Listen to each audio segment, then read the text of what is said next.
afternoon, ladies and gentlemen, and welcome to another episode of The World Today, where we bring you the latest updates from around the world.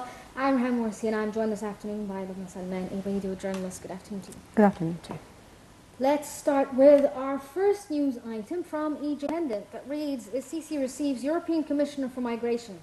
The news item itself reads, President Abdel Fattah Sisi receives European Commissioner for Migration Dimitris Avramopoulos. We discussed the latest developments in the region, in addition to the illegal immigration file. On Sunday, President Abdel Fattah Sisi, the Iraqi Electricity Minister Qasim Mohammed Fahdawi, in the presence of Dr. Mohammed Shakir, the Minister of Electricity and Renewable Energy. The meeting focused on ways of enhancing bilateral relations between the two countries in the field of energy and power stations.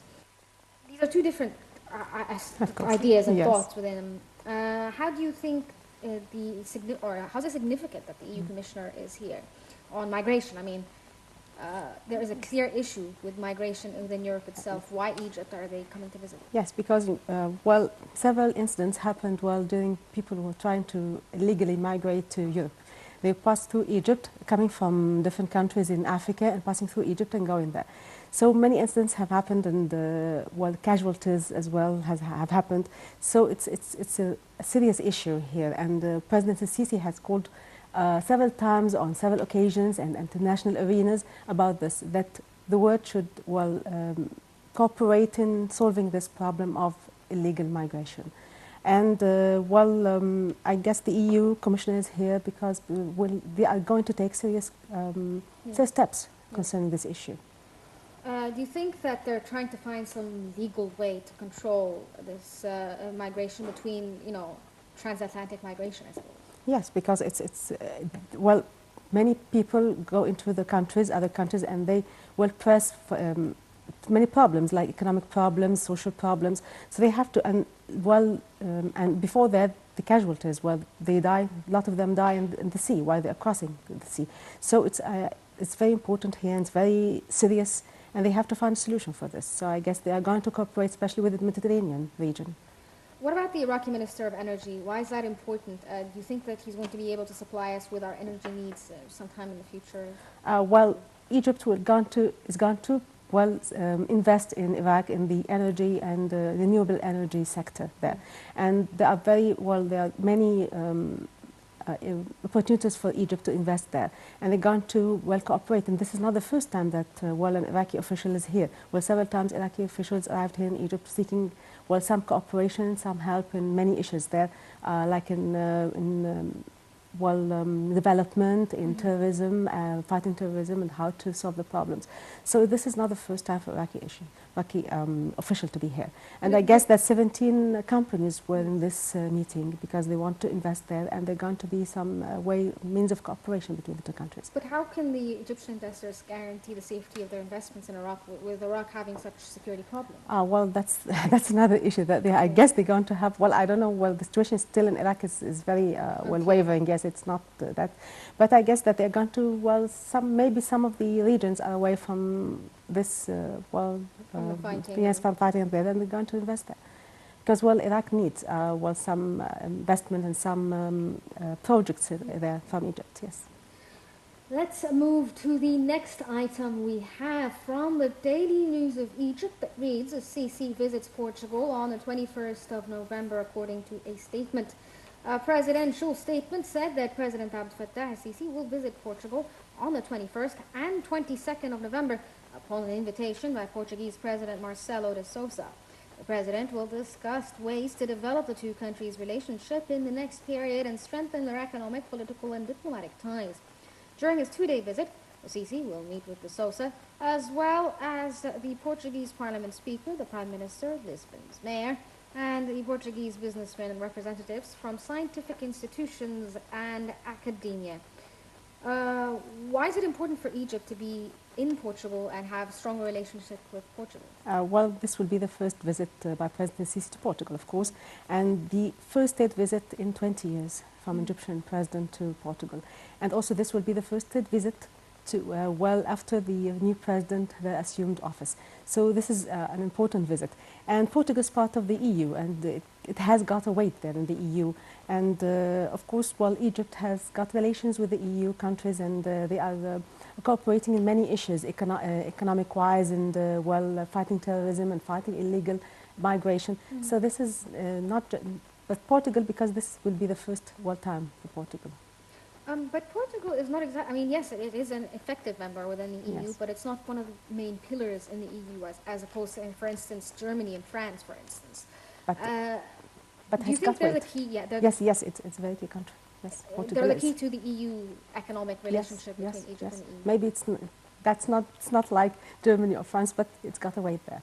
Yes. And they're going to even to invest here in Egypt as well. We are going to invite them to invest in Egypt in the Suez Canal zone. So this is one of the relations that we got with the EU countries. Okay, let's move to the next item from the Daily Star that reads, Coalition advisors help the fight for Daesh group within the Syria bastion. The news item itself reads, on the roof of a house in northern Syria, foreign soldier from the US-led coalition against Daesh group monitors progress towards the militant bastion of Raqqa. He is one of a few dozen advisors from the international coalition helping a Kurdish Arab alliance known as the Syrian Democratic Forces advance towards the group's Syrian stronghold. The advisors are leery of journalists demanding that an AFP photographer stop taking photographs and leave them when they spot him. SDF sources say that around 50 foreign troops are involved in the operation, which began on November 6th, primarily to guide anti-Daesh coalition in airstrikes. What do you think this is? I mean, this article is basically propaganda for the Syrian Democratic Front. Yes. Why is the Washington Post posting something like this? Is it to influence the administration, for instance? I guess because they've got the US is helping with this coalition troops there. Yes. But what really attracted my attention is that the photographer who was taking photographs while the fight was going on. This is a very serious issue here because you don't have to transmit everything or transfer everything that's going on the fighting battlefield. I mean that, well, being there, that's why they said that they spotted him and they didn't want him to be there. Yeah. So this is an issue that, the press should be there, but at certain moments, they should not be transferring all the news at the same time. I mean, I suppose to them this is because they're trying to propagate a certain idea. Yes. Had it fear that maybe the journalists wouldn't have done the same thing. Do you think that's a correct statement? I don't know what because this is the photographer of the French press agency. Yes. So I don't know why this photographer, especially that photographer, was spotted. Everyone in the world is generally wondering what will happen within the world, especially with the new administration in the U.S. now, and the fact that Donald Trump has stated that he will definitely fight terrorism. Yes. This will obviously affect the foreign policy in Syria. Yes, of course, yes. How do you think this is going to affect it? Is it going to be something good or positive for the Syrians, or? Well, nothing will be done until January because he hasn't assumed power. Office. Yes, office, not yet. Yes. Well, the Obama administration is still there.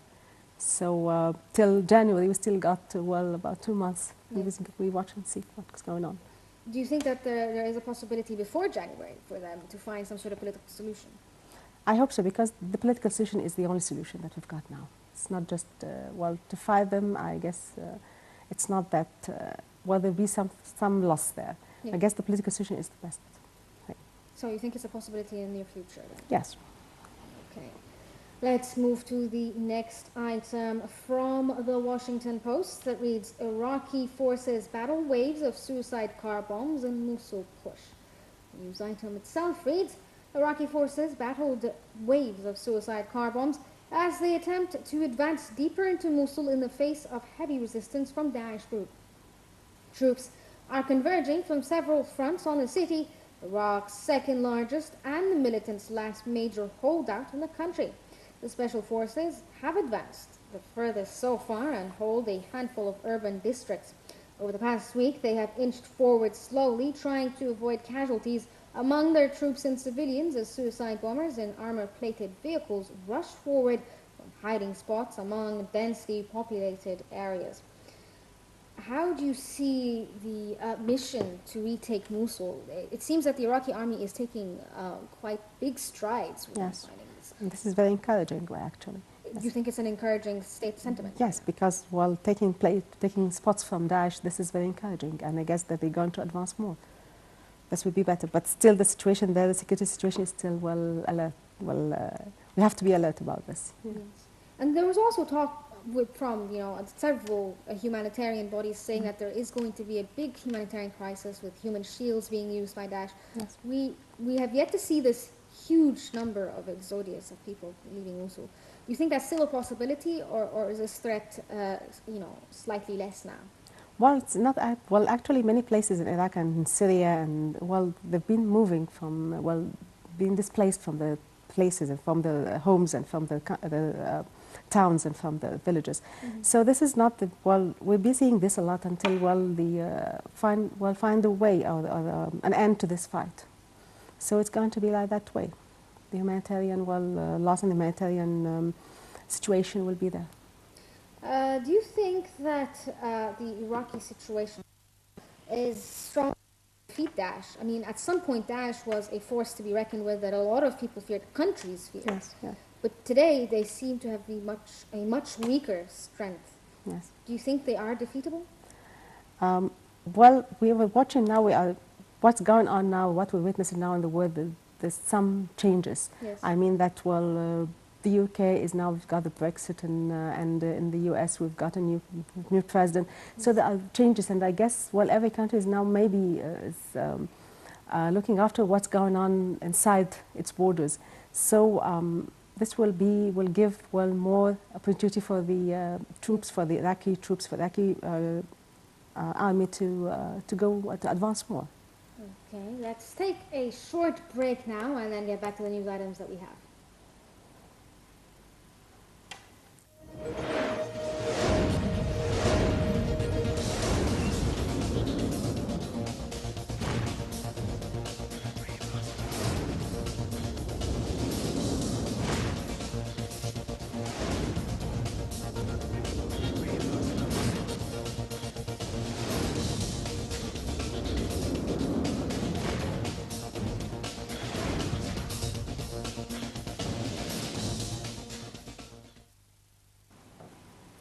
Welcome back. Let's get back to our news items from the Gulf today. It reads, UAE urges more U.S. involvement in Mideast under Trump.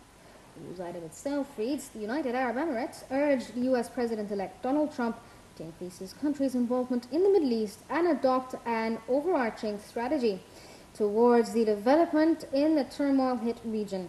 Anwar Gargash, Minister of State for Foreign Affairs in the UAE, said that Washington's weight and influence remains more important than ever. President Barack Obama's administration's policies withdrawing from the region has been a recipe for unremitting chaos and violence, he said, pointing to the crisis in Iraq, Syria, and Libya, which have spiraled out of control and fueled extremism. The thing is, Donald Trump, during his electoral campaign, specifically attacked the Gulf countries. Mm-hmm. So how does he expect him to be more involved within the region positively when he has outright, specifically attacked these countries? Well, this is very strange because I guess that the U.S. is in the region, not Yes. outside the region, and guess that, he's telling Donald Trump to increase the country's involvement in the Middle East. Well, they are involved in the Middle East. Yes. So this is, I guess it's the contrary. Yes. That they're involved in the Middle East, and we're seeing them in the U.S., led collisions in Syria and in Iraq. They are there. So I don't know what they want him to be more there for development, maybe. I think that maybe they're thinking of Iran at this point. Mm-hmm. But Donald Trump did say that he will not follow through with accords signed with Iran. Is this something positive for the Gulf countries? Well, what is said during the campaigns, always, let's say, they say what they say in the campaign, but after they are in office, yes. Things change because, the situation changes, matters change, issues come up, other issues come up. So it's not, what they say in the campaign changes, afterwards. So I don't know how it's going to be, I guess there'll be some difference, some change in the policy towards the region in general. But Donald Trump has said a few, racist Yes. and xenophobic Mm-hmm. things within his campaign. Why do Arab countries expect him to be positively involved within the region if he doesn't see us necessarily in the best of light? Well, actually, what I always believe that we don't have to expect what other countries do to us. I guess that we have to depend on ourselves. We have to not to expect who's going to be the president in that place, who's going to be the president in that country. No, we don't have to look at it that way. Well, every country has got its own leader, its own head of state. So we shouldn't expect, more expect what other countries should give us. So this is what I always believe. Okay. Maybe this will be in the foreign policy, maybe, Yes. but not what expect they're going to give us what. Yes. At the end of the day, it's about Yes. what's Well, important to them. More to than them, it yes, is the to us. interest in the welfare at the end. Let's move to the next item that we have from The Guardian that reads, May says UK will champion free trade in changing world. The news item itself reads, Prime Minister Theresa May says Britain will be a global champion of free trade in a speech acknowledging the election of Donald Trump. And the UK vote to leave the European Union mark an era of profound world change. May is making a major foreign policy speech Monday at the annual Lord Mayor's banquet in London. She said that Britain must not be refusing to change and still fighting the battles of the past, but adapting to the moment. She says that free markets and free trade are the best way to lift people out of poverty. The Brexit and the US elections are not necessarily seen in the best of light around the world. Yes. Do you think that the economic situation for Britain and for Europe, for instance, will be better off soon in the future? Well, that's what they feared at the very beginning when they started voting for coming out of the EU or not. And what they feared that there will be some changes in the economy because, having the EU together is not like, having a country out. And they're still stalling, getting out of the EU. But what I've read about this situation, that they said that they showed the small and the medium enterprises what they fear. They fear that this will be strike hard on them, will be a hard blow for them in the future. The thing with the UK as well is they want the positives of the EU Yes. without the responsibilities that were part of the EU. Yes, because is that a possibility within the negotiations to exit? Maybe because they didn't deal with the euro, for instance. They Yes. had their own currency, that's the sterling, and also when the EU had the Schengen, they still had their own visa. Yes. So they still they had their own let's say their own shell outside of the EU, being in the EU and not in the EU Yes. totally. So I guess when they have the vote, some of them didn't expect them, even the Prime Minister didn't expect that. Yes. That they were going to be still in. Do you think that there's a possibility for what the Prime Minister is actually saying right now, Yes. that there will be an increase in free trade globally? That'll, life will be easier, I suppose, for economic. Well, they are not still out. They're not out yet. Yes. They're still there because there's certain procedures that they have to take to get out of the EU. They're still in. They haven't got out. So still to take those measures, they have to be out first, and then start those measures. Okay, let's move on to our final item from the Global Post that reads, sweltering 2016 to set heat records stoked by man-made warming WMO. The news item itself reads, the world is setting to notch up a new heat record in 2016 after a sizzling 2015 as global warming stokes more floods and rising sea levels, the UN Weather Agency said at the climate change talks overshadowed by Donald Trump's election win. President-elect Trump has called climate change a hoax, and a source in his transition team says he is seeking quick ways to pull the United States out of the 2015 Paris Agreement, which aims to shift the world economy away from fossil fuels towards renewable energy. The World Meteorological Organization said this year would be the warmest since records began in the late 19th century, with the average surface temperature 1.2 degrees Celsius above pre-industrial times. 16 of the 17 hottest years recorded have been in this century. the fact that Donald Trump is saying that climate change is not This is real, the third item about him, yes. it's just kind of crazy. Well, actually, the The US proof has... is New Zealand and the recent earthquake that happened there, Yes. and a possible tsunami threat, and there's climate change. But I guess that, well, the US and the other industrial countries have been, well, postponing, well, the procedures, even when they always meet in the, well, those, let's say, summits about the environment. Well, the developing countries always are them They to don't take stop. the responsibility. No, never. They don't. No, they never. They never stop the, what they do. They never stop the actions. They never stop. They're still using what causes the warmth of the, what causes warmth in the on Earth, what causes the in the poles, and pollution, everything. Yes, they're still using the same methods. every year they pledge a certain amount of funds and a decrease of carbon dioxide emission happening in developed countries, But they haven't. but they don't do it. No, they don't. What do you think is going to happen in the next climate change summit, and what's the consequence for the world? We'll have recommendations again, and we have promises from the industrial world, and we'll wait and see. But we always have that on every summit. But do you think that is possible for Donald Trump to back out of agreements? Is that a possibility? I don't know. Let's wait and see. Because when time comes, we'll know what's going to. I guess we have a summit in December. I guess we're going to have a summit soon. Yes. I guess so. Sometime in the near future. Yes, in the near future, and then we'll know. Yes. By then, hopefully, he'll, be clearer for him. Yes. Well, unfortunately, we, ran out of news items. So, Lubna Salman, a radio journalist, thank you so much for joining us this afternoon. You're most welcome. Thank you. This brings us to the end of this episode of The World Today, but stay tuned for more updates on Nile TV.